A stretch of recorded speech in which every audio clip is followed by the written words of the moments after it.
começar adorando ao Senhor.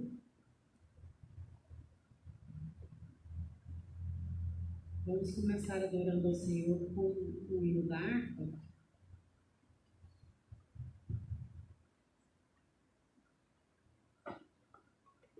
Que fala, só Deus toma conta de nós, né, irmãos?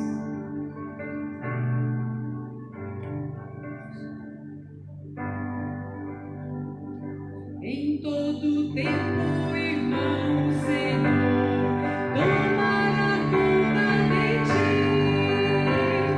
Cristo que fala de vida e amor tomará conta de ti. Deus tomará conta de ti. Deus tomará conta de ti. Ele descansa sempre aqui.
Graças a Deus. Estamos aqui novamente para a glória do Senhor, transmitindo a palavra a você que está agora na sua casa, neste nosso isolamento domiciliar. É um momento ímpar na vida de muitos de nós. Muitos de nós nunca esteve numa situação como essa. Eu creio que posso dizer que quase na totalidade nós não temos passado por isso, mas Deus tem os seus modos de trabalhar conosco e com certeza Ele está trabalhando. Por isso, vamos estar trabalhando com a palavra nesses momentos e você estará em sua casa engrandecendo o nome do Senhor e estudando conosco e, é claro, aprendendo um pouco mais, assim como eu aprendi ao estudar. Vamos continuar falando aquilo que nós já estávamos falando na terça-feira passada. Eu vou apenas dar fazer uma revisão do que nós já vimos. Vejam bem,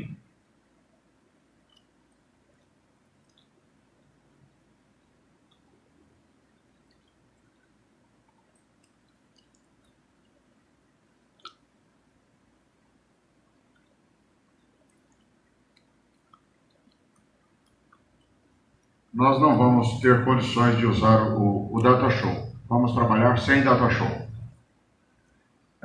Nós já vimos, amados, que João, o escritor desta primeira epístola, estamos estudando a primeira epístola de João, e esta epístola foi escrita, me desculpem, por João, o filho de Zebedeu.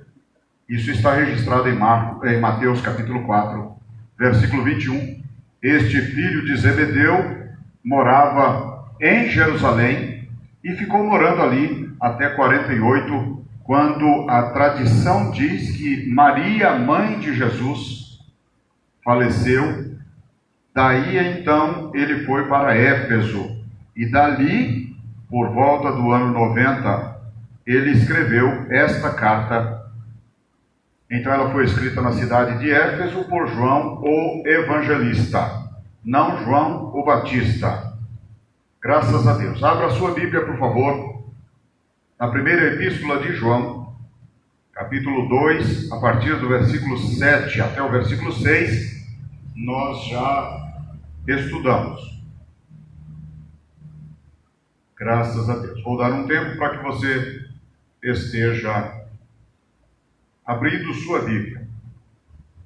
1 João, capítulo 2, a partir do versículo 7.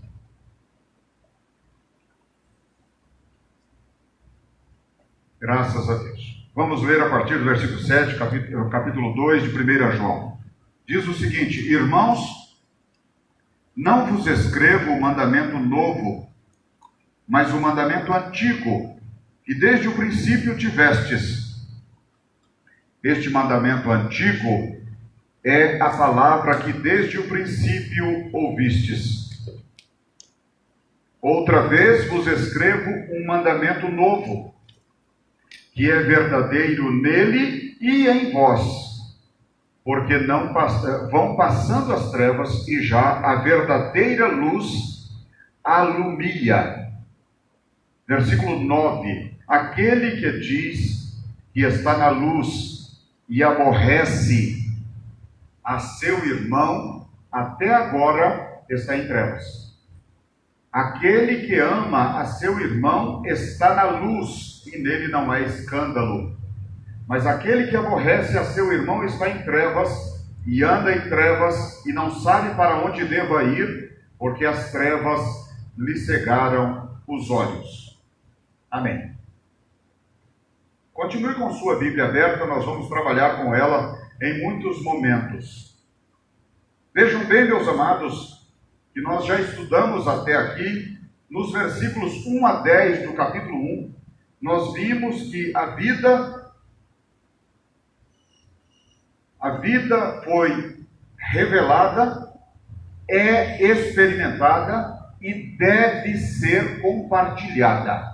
A vida, nesse caso aqui, que João disse nos versículos 1 a 10, é Jesus encarnado. Ele está aqui personificando a vida. Vemos no versículo 1 do capítulo 2, já vimos isso, que Deus é um Pai amoroso, Deus tem filhos que erram, que somos nós, por isso Deus preparou um advogado para nos defender a causa. Vimos isso no versículo 1 do capítulo 2. No versículo 2 do capítulo 2, nós vimos que esta vida que é Cristo é remédio contra o pecado, porque ali nos versículos 2 e 3, nós vemos, no versículo 2, nós vemos que João diz que ele é a propiciação, ele é a cobertura do nosso pecado. Graças a Deus por isso. Pois bem, já vimos também como identificar o verdadeiro cristão. Você identifica o verdadeiro cristão com 3 testes. O primeiro teste é o teste da obediência. No teste da obediência, você percebe, isso está nos versículos 3 a 5 de João 2, você percebe que aquele que tem obediência e que é um verdadeiro cristão, ele primeiro foi levado por Deus a Cristo. Vimos alguns textos que nos dão base para isso. Segunda coisa, esse segundo teste de obediência, você vai analisar se essa pessoa, se esse cristão anda mesmo com Jesus e não abandona Jesus. Por exemplo, nesta época de dificuldade, quantas pessoas abandonaram Jesus? São inúmeras pessoas que deixaram de acreditar em Jesus por causa de uma situação adversa, como essa que nós estamos passando, que não tem precedentes, mas não é motivo para deixarmos de andar com Jesus e de obedecer a Jesus. Então, primeiro, você identifica um verdadeiro cristão com o teste da obediência, quando ele foi levado a Jesus por Deus, quando ele anda com Jesus e não abandona, quando ele fundamenta a fé dele em Jesus. Então vejam bem que nós temos aqui o teste da obediência. Já estudamos sobre isso dos versículos 3 a 5. No versículo 6, nós vimos na terça-feira passada o teste da ética e do comportamento. Você pode analisar um verdadeiro cristão se ele tem obediência, nesses 3 pontos que eu lhe disse. Você pode avaliar um verdadeiro cristão se ele tem ética e comportamento de cristão. Por quê? Porque a ética, nós vimos na terça passada, a ética de alguém que é um verdadeiro cristão, ela é uma nova ética, não é aquela ética que ele tinha. Por isso a Bíblia diz, aquele que mentia não minta mais. Por quê? Porque a nossa ética antiga, antes de conhecermos a Jesus, ela nos permitia estarmos mentindo, mas agora, com a nova ética que recebemos na nossa conversão, nossa ética muda. Então a ética é diferente de quem é um verdadeiro cristão. Segunda coisa, neste aspecto do teste da ética e do comportamento. O comportamento de um verdadeiro cristão é um comportamento como o comportamento de Jesus. Você sabe através da palavra como é que Jesus agia, como é que Jesus reagia. Você sabe se Jesus falava a verdade ou não. Você sabe se Jesus era capacitado, se tinha uma amabilidade ao falar com as pessoas ou não. Você sabe disso através da palavra. E ele é o nosso maior modelo. Então, vamos entender esta questão e avaliar verdadeiros cristãos. E você vai perceber, a partir dessa análise, você vai perceber que muitas pessoas que se dizem cristãos não o são. Porque não têm a obediência de um verdadeiro cristão e não tem a ética nem o comportamento de um verdadeiro cristão. 2 testes nós já vimos então para você identificar um verdadeiro cristão. O terceiro teste é o que nós vamos estudar hoje, que é o teste do amor. Primeiro, o teste da obediência. Segundo, o teste da ética e do comportamento. Terceiro, o teste do amor. Isso está nos versículos que nós lemos aqui. Veja bem que existe aqui uma dificuldade nossa. Olha o que diz o versículo 7, vou reler para você. Diz o seguinte, o versículo: irmãos, não vos escrevo um mandamento novo, mas um mandamento antigo que desde o princípio tiveste. Este mandamento antigo é a palavra que desde o princípio ouviste. Pedro, João, me desculpem, fala aqui que um mandamento não é novo. Mas no versículo 8 ele diz que o mandamento é novo. Então, como é que nós fazemos isso? Vamos entender esse processo. Antes, fica depois depois de quando é que a lei foi entregue?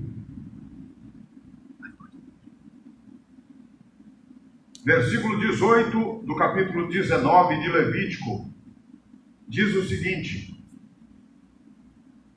não te vingarás, nem guardarás ira contra os filhos do teu povo, mas amarás o teu próximo como a ti mesmo. E Deus finaliza esse versículo dizendo: eu sou o Senhor. Veja bem que a ordem de amar o seu semelhante, ela já existe desde a época que o povo saiu do Egito. Por isso, João diz aqui que é um mandamento antigo. Mas é um mandamento antigo também você estar amando a Deus. Olha o que diz Deuteronômio, capítulo 6, versículo 5. Deuteronômio está depois de Números. É o quinto livro do Pentateuco. Capítulo 6, versículo 5. Diz o seguinte: veja que Levítico, Deus disse que devemos amar os nossos irmãos. Agora Deus diz: amarás, pois, o Senhor teu Deus de todo o teu coração e de toda a tua alma e de todo o teu poder, ou de todo o teu entendimento, é outra tradução. Amados, o mandamento do amor não é novo, porque já foi dito que nós devemos amar uns aos outros e devemos amar a Deus sobre todas as coisas.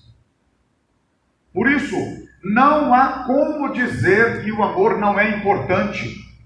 E é claro que este amor, ele não é este amor que nós temos hoje, muito danificado, muito distorcido. Este amor aqui é o amor que Jesus teve ao descer da glória, ao se enclausurar num corpo e morrer por mim e por você. É este amor, é o amor ágape. É o amor incondicional. Então nós podemos dizer que este mandamento do amor já estava em baixa, digamos assim. Os israelitas não estavam praticando este amor, não amavam os seus semelhantes, não amavam a Deus sobre todas as coisas. Diante disso, Jesus chegou e repensou o amor, reinterpretou o amor. Aí João diz então que o mandamento do amor é novo. Veja o versículo 8 que eu vou reler para você. João disse, versículo 8, capítulo 2 de 1 João, o texto que nós estamos trabalhando com ele: outra vez vos escrevo um mandamento novo. Ele disse agora mesmo que o mandamento não era novo quanto ao tempo, mas agora é novo quanto à qualidade. Vejam bem que ele está usando o que Jesus falou e que ele registrou lá no Evangelho que ele escreveu. Nós vamos confirmar isso aqui. Vejam bem o que ele diz: outra vez vos escrevo um mandamento novo, que é verdadeiro nele, em Jesus e em vós, porque vão passando as trevas, ou seja, as trevas vão indo embora e a luz, a verdadeira luz, alumia. O que João está querendo dizer? Ele está querendo dizer que este novo pensar no amor, essa nova interpretação do amor, ela vai dissipando todas as trevas. E para você que nunca ouviu essa expressão, eu quero explicar a você que a Bíblia nos informa que, não estando em Cristo, nós estamos em trevas. Porque Cristo é a luz, a distância de Cristo são as trevas. Nós temos que estar num dos dois lugares. É impossível estar nos dois ao mesmo tempo. Por isso, nós temos esse entendimento que a Bíblia nos mostra dessa maneira. Então veja bem que o mandamento é novo quanto à qualidade. Por isso Jesus precisou reinterpretar este amor, porque ele estava fadado ao fracasso. Ele não estava sendo praticado. E por não ser praticado, as trevas começaram a dominar o mundo. Foi por isso que Jesus veio, porque as trevas estavam dominando o mundo. Vejam bem que esta reinterpretação é um modo novo de ver o amor. Olha o que Jesus disse em João capítulo 13, versículos 34 e 35. João é o quarto evangelho, então está no Novo Testamento. João capítulo 13, versículos 34 e 35. Você vai ler o seguinte nesse texto: um novo, agora é Jesus dando as últimas instruções para os discípulos. Ele diz assim: um novo mandamento vos dou. E qual é este mandamento? Que vos ameis uns aos outros. O novo mandamento, então, é a repetição daquele mandamento do Levítico. É a repetição daquele mandamento. E por que Jesus repetiu aqui? Porque ele não estava sendo praticado. Veja então que ele diz: que vocês se amem uns aos outros. Qual a maneira? Qual a maneira de estar amando? Olha o que ele diz em seguida. Ele diz no versículo 34 ainda: como eu vos amei a vós, que também vós ameis uns aos outros. Veja bem que a qualidade do amor que eu preciso ter por você é a qualidade que Jesus teve por mim. Não pode ser diferente. A qualidade precisa ser esta. E neste aspecto, eu tenho condições de amar como Jesus. Eu tenho condições de viver como Jesus. Eu tenho condições de obedecer como Jesus. E enquanto eu faço isso, eu estou sendo aprovado no teste do amor. Queridos, vejam que nós precisamos compreender a qualidade deste amor. De nada adiantará se eu não tiver este amor dispensado para Deus e para os meus semelhantes. De nada adianta, porque nós vamos ver aqui que este amor é o início de todas as coisas, mas ele é o fim de todas as coisas. Vamos ver logo mais adiante. Veja bem ainda, este mandamento precisa ser reinterpretado na nossa mente. Ele precisa ser vivido. Olha o que diz João capítulo 15, o mesmo evangelho de João. Adiante, só mais um pouquinho, onde está a sua Bíblia aberta. Capítulo 15, versículo 34. Você vai ler este texto.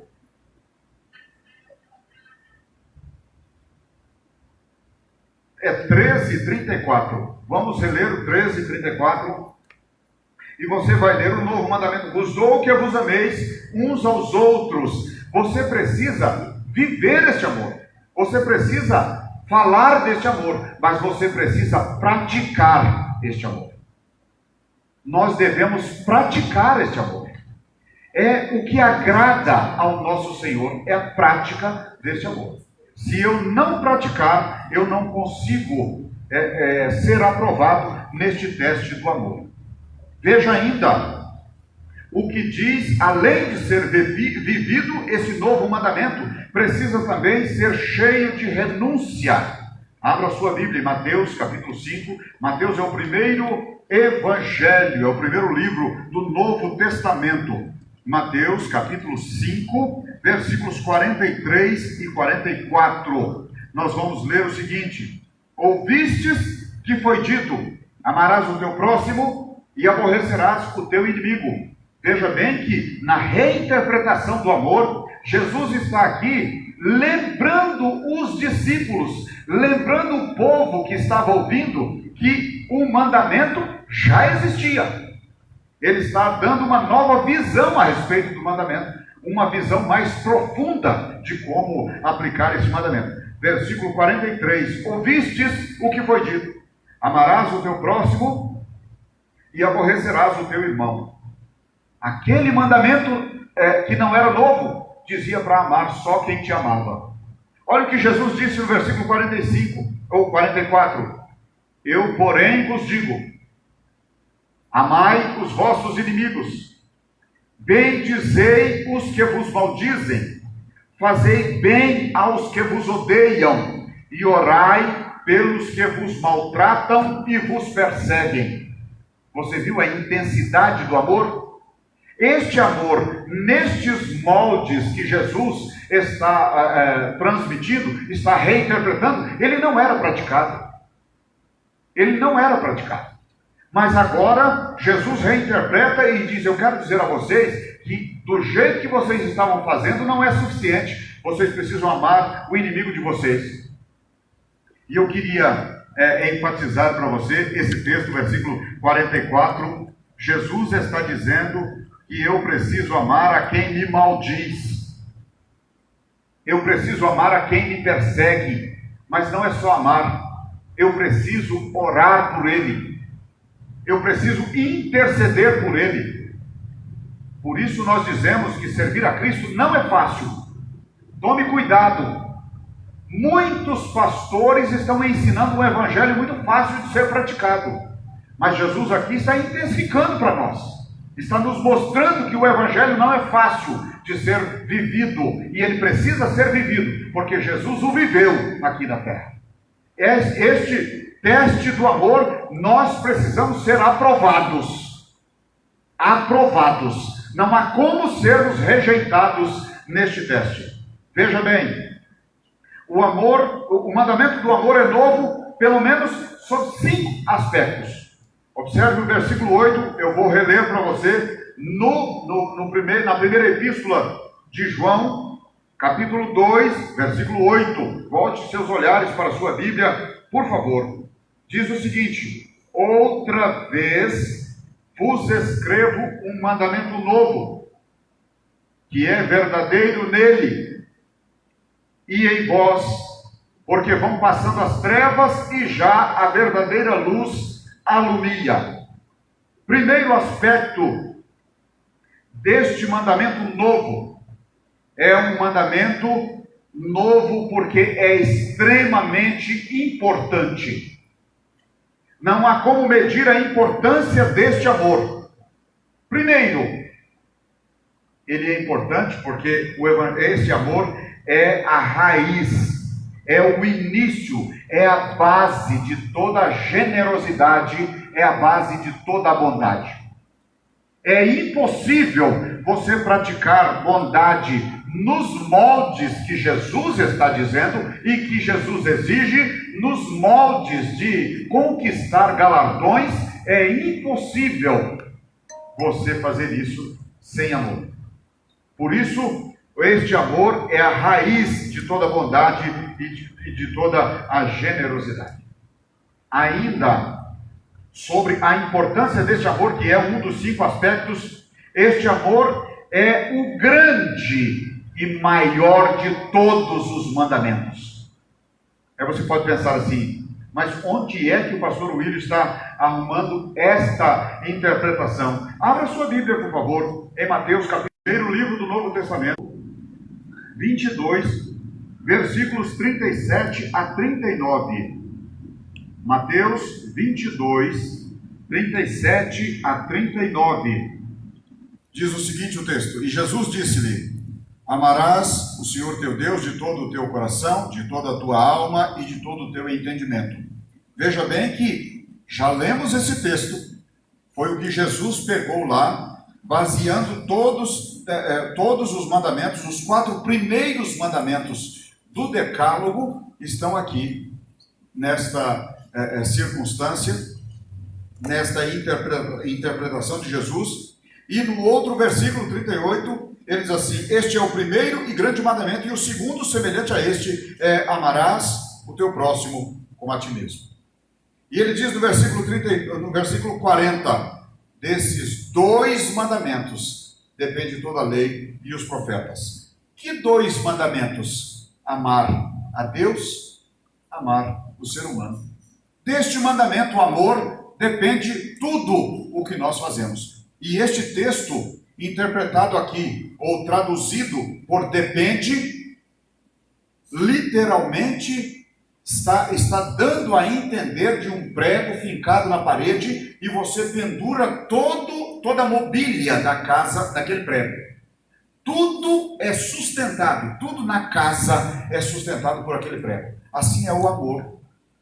Assim é o amor. Ele é sustentáculo de todas as outras coisas. Vejam bem que neste primeiro aspecto, que é quanto à importância, o amor é a base de todas as coisas. O amor, meus amados, é que dá sentido aos dons espirituais que você tem. Muitos de nós buscam dons espirituais. Muitos de nós, e devemos mesmo buscar, somos instruídos. Mas se não tivermos amor, de nada vai adiantar. Olha o que diz, por favor, abra sua Bíblia em 1 Coríntios, capítulo 13. 1 Coríntios, capítulo 13, versículos 1 a 3. 13, de 1 a 3. Paulo está dizendo: ainda que eu falasse as línguas dos homens e dos anjos, e não tivesse amor, seria como o metal que soa, ou como o sino que tine.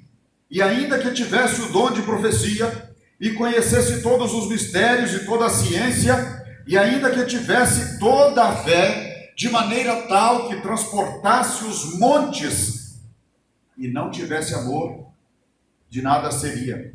E ainda que distribuísse toda a minha fortuna para sustento dos pobres, e ainda que entregasse o meu corpo para ser queimado, e não tivesse amor, nada disso me aproveitaria. O amor é a base, o amor é o sustentáculo, e é isso que nós estamos vendo aqui neste segundo ponto, falando do primeiro aspecto do amor, do mandamento do amor, que é a importância dele. Mas vejam bem, abra sua Bíblia, por favor, em 1 Timóteo, capítulo 1, versículo 5, você abriu em Coríntios. 1 Timóteo está um pouco adiante, depois de Tessalonicenses, capítulo 1, versículo 5, nós vamos ler o seguinte: ora, o fim do mandamento é o amor, de um coração puro, de uma boa consciência e de uma fé não fingida.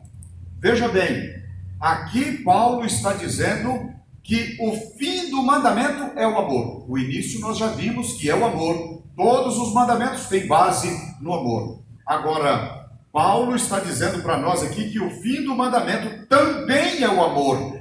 Como é que esse amor age na nossa vida? Dando um coração puro, dando uma boa consciência e dando uma fé não fingida.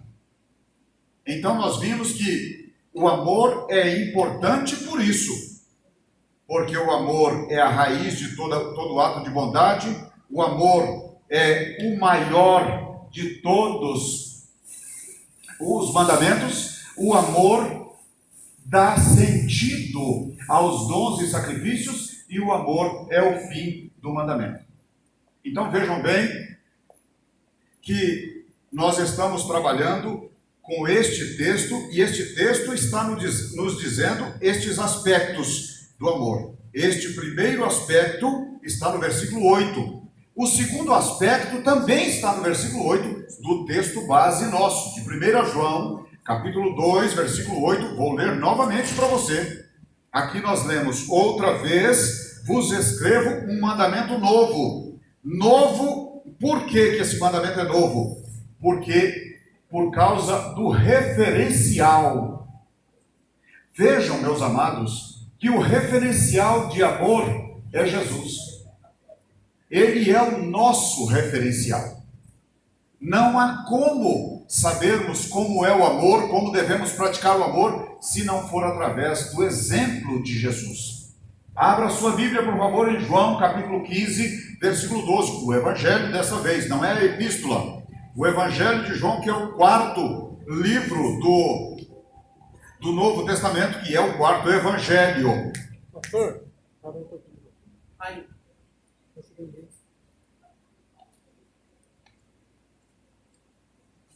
Não, você grava. Aí o Diego faz um corte aqui na hora que...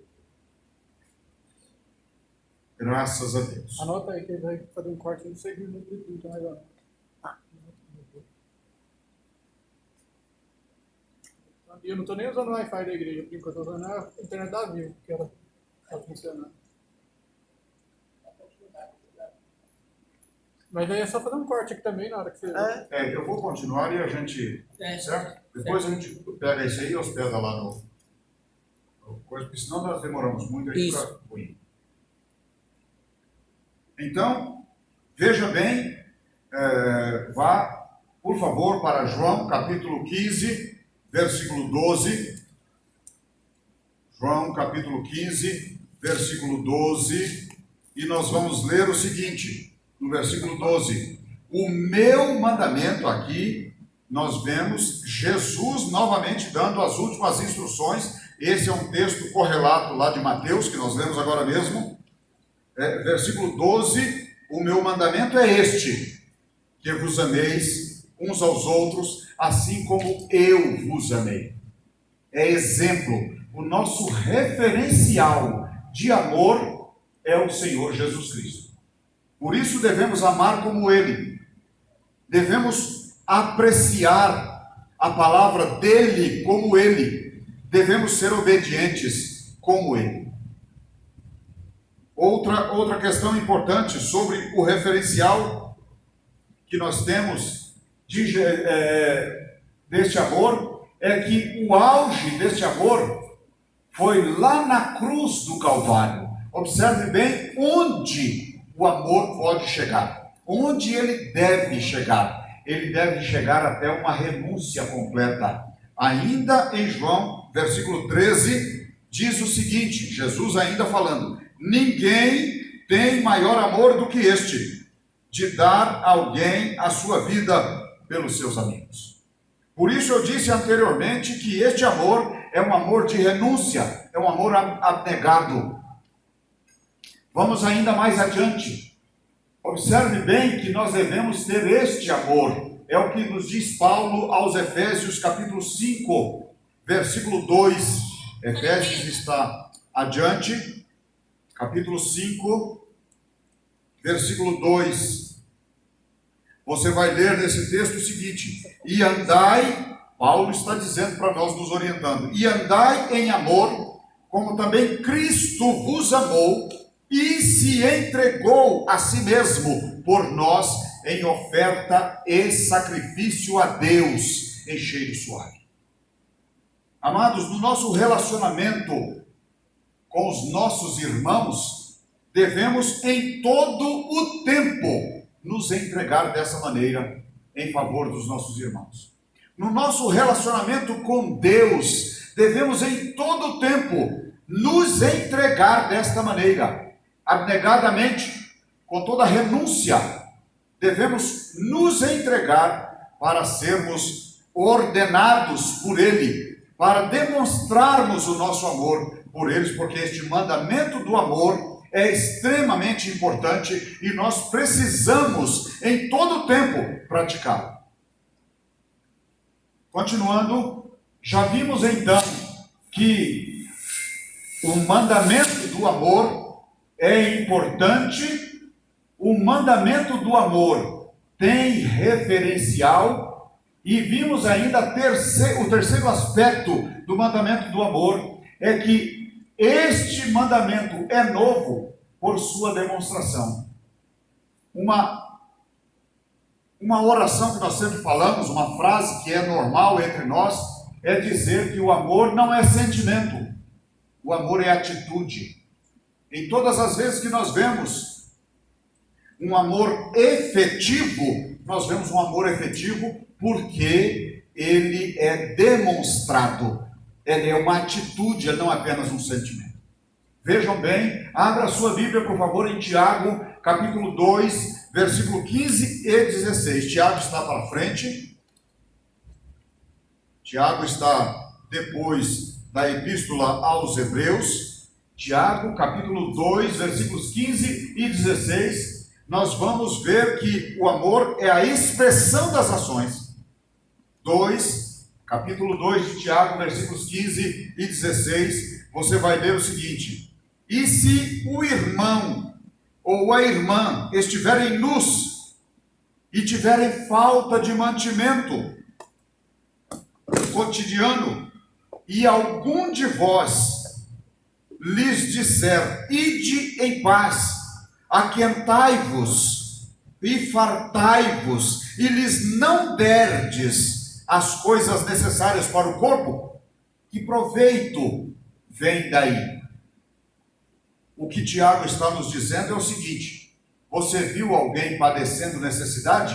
Você deve ter amor suficiente, amor que lhe impulsione, através do nosso referencial, a demonstração deste amor. É a expressão do amor. Você precisa se expressar através das suas atitudes. O que Deus quer de mim e de você é isso. E a minha vida, a sua vida, a vida do nosso semelhante deveria ser diferente. Estamos agora com um grande problema no nosso país. Porque existem leis dizendo que nós não podemos sair de casa. Existem leis nos orientando a que fiquemos dentro de casa. No entanto, muitos de nós não estão observando essa lei. Muitos de nós não estão demonstrando amor para o nosso próximo. E você pode pensar: nunca! Isso não é demonstração de amor, nunca. Isso não é mesmo uma demonstração de amor. Sabe por quê? Porque se você está contaminado com o coronavírus, e você tossiu na sua mão, e coloca a mão numa maçaneta, você estará contaminando quem pegar naquela maçaneta. Diga para mim se isso não é um desprezo à expressão do amor. O que Tiago está nos dizendo é isso. É exatamente isso. Então demonstre o seu amor. Cumpra as leis. Eu estava pensando hoje, é tão séria essa questão do coronavírus, que se eu estiver visitando você, e eu estiver sentado no sofá com o meu braço aqui, e você estiver lá, e eu educadamente, para não contaminá-lo, eu vou tossir para cá, e se gotículas da minha saliva caem neste braço do sofá, alguém que venha a encostar o braço nesse sofá estará contaminado. Por isso que eu digo a você: você tem amor pelo seu próximo? Então cumpra a lei, fique na sua casa. Não seja desobediente às autoridades. Porque, meus amados, as nossas ações são expressão do nosso amor. Uma outra questão: o amor é um princípio ativo Ou seja, Ele é que é o fator motivador das suas ações. Vamos abrir nossas Bíblias em 1 Tessalonicenses, capítulo 1, versículos 3 e 4. 1 Tessalonicenses está depois de Colossenses, capítulo 1, versículos 3 e 4. Observe o que diz esse texto: lembrando-nos sem cessar da obra da vossa fé, do trabalho do amor e da paciência da esperança em nosso Senhor Jesus Cristo, diante de nosso Deus e Pai, sabendo, amados irmãos, que a vossa eleição é de Deus. O que nós podemos ver aqui? Podemos ver que você foi eleito. E quem é eleito tem uma função. Não é isso? Estamos agora em 2020, num ano eleitoral. Você vai eleger para o executivo do seu município, vai eleger um prefeito. Para o legislativo, dependendo da população do seu município, você vai eleger. Isso dentro do Brasil, é claro. Quem estiver fora do Brasil, a lei eleitoral é outra. Mas o que eu quero enfatizar aqui é o seguinte: você elegeu um prefeito, você elegeu um vereador, ele passa a ser o seu representante. O que Paulo está nos dizendo é isso: você foi eleito por Deus. Eu fui eleito por Deus. A partir daí eu tenho uma obrigação. E qual é a minha obrigação? Ele diz no versículo 3, ele diz assim: lembrando-nos sem cessar da obra da fé, do trabalho do amor e da paciência da esperança. São três coisas que Paulo nos diz aqui, que nós fomos eleitos para ter. Primeiro, trabalho, que precisa ser embasado no amor. Segundo, obra, que precisa ser embasada na fé. E paciência, que precisa ser embasada na esperança. Ai de mim, ai de você, se não cumprirmos esta palavra. E isso tudo é baseado no amor. Por isso, o amor é um princípio ativo. É o amor que nos impulsiona a fazermos dessa maneira, a cumprirmos a palavra nestes termos. Abra a sua Bíblia em Gálatas capítulo 5, versículo 6. Nós vamos ler e vamos entender que a verdadeira fé atua pelo amor. Vamos lá em Gálatas capítulo 5. Gálatas está antes de 1 Tessalonicenses, antes de Efésios, capítulo 5, versículo 6. Você vai ler o seguinte: porque em Jesus Cristo, nem a circuncisão, nem a incircuncisão tem virtude alguma, mas sim a fé que opera por amor. A operação da fé, e este opera, vem de um termo que significa energia. O que Paulo está nos dizendo aqui? Que a energia que você tem para ter fé, ela vem do amor. Você entende a importância do amor? Primeiro, nós já vimos que o amor, o mandamento é novo porque é importante. O mandamento é novo porque tem um referencial que é Jesus. O mandamento é novo porque existe uma demonstração para ele. Vejam bem que o mandamento do amor é novo porque ele age de um modo diferente do que no Antigo Testamento. O versículo 8 do texto que nós estamos estudando, do capítulo 2 de 1 João, versículo 8, vou ler novamente para você. Outra vez vos escrevo um mandamento novo, que é verdadeiro nele e em vós. Nele e em vós, porque vão passando as trevas e já a verdadeira luz alumia. Vejam bem, meus amados, vou continuar lendo para você entender, a partir do versículo 9 até o 11.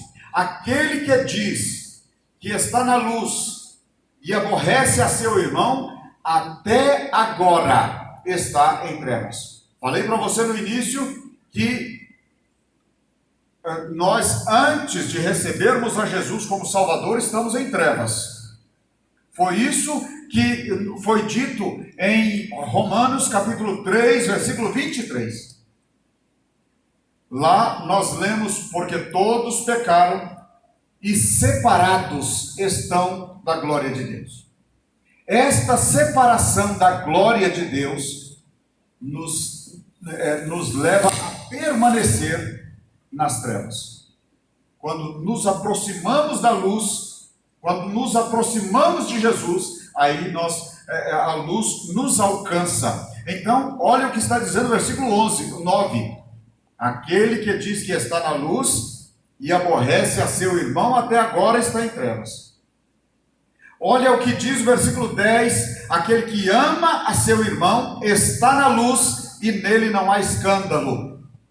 Veja bem que se você cumpre os propósitos da luz na sua vida, não há escândalo em você. Ao passo que se você está enquadrado no versículo 9, então você está em trevas e o escândalo está em você. Versículo 11, para terminar, nós vamos ler o seguinte: mas aquele que aborrece a seu irmão está em trevas, além de estar nas trevas, ele anda nas trevas, além de andar nas trevas, ele não sabe para onde ir. Porque quem está em trevas não sabe o caminho que deve seguir. Você está vendo a importância do amor? É extremamente importante você analisar a vida do verdadeiro cristão sob esta ótica, de modo que você esteja sempre obedecendo, sempre tendo ética e comportamento de verdadeiro cristão, sempre sendo amoroso. Continuemos assim, continuemos melhorando dia a dia, e Deus vai mudar a nossa vida também dia a dia. Quero orar com você. E quero pedir a você, enquanto nós estávamos gravando, enquanto nós estávamos transmitindo esse culto, alguns policiais passaram aqui, perguntaram o que estava havendo, se estávamos aglomerados aqui. Nós explicamos, um da nossa equipe explicou, e ele pediu oração pelos policiais. Eu, particularmente, estou orando por todas as autoridades continuamente. E eu quero pedir a você que ore também.